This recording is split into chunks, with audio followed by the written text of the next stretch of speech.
Adverse possession. Sometimes when someone stays long enough on a piece of property that is not their own, they end up owning the property. That is the basic concept of adverse possession. To be more exact, when a trespasser stays long enough on a piece of property and certain requirements are met, then the trespasser is no longer a trespasser and instead is the owner of the property. The trespasser's adverse possession is said to ripen into title. As we just mentioned, adverse possession requires certain elements. These elements are easy to remember because of our friend named Chow, who embodies the elements of adverse possession.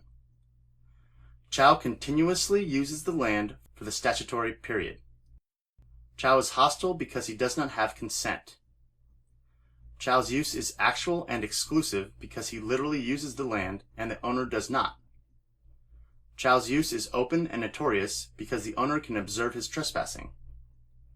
Note, it does not matter if the trespasser knows or doesn't know that he is trespassing. A trespasser may take advantage of the time that another trespasser has already spent. This is called tacking. Tacking requires privity. This means that there must actually be a conveyance from the previous possessor to the current possessor in written form. Usually, it is an erroneous deed, but other examples include a will or contract. Note, the current possessor cannot have gained possession from the preceding possessor by hostile means. In other words, the preceding possessor must give their consent. Further note, an adverse possessor cannot gain possession by ousting, because ousting is hostile. This is not to be confused with how a co-tenant can use adverse possession to gain full possession of his shared property by ousting the other co-tenants.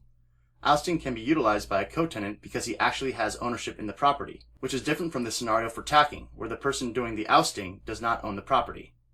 For review, see the video lecture on concurrent estates at 10 minutes and 26 seconds.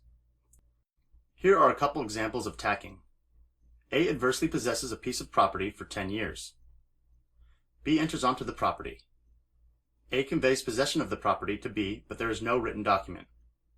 B cannot tack on A's 10 years to use towards satisfying adverse possession.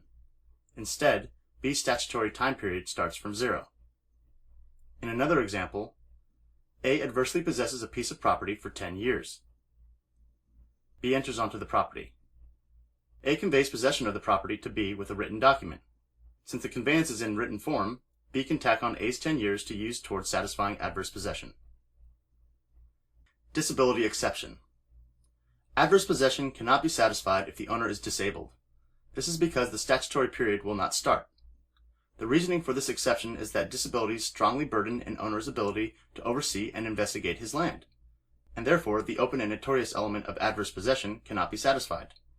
If the disability ends, then the statutory period can begin.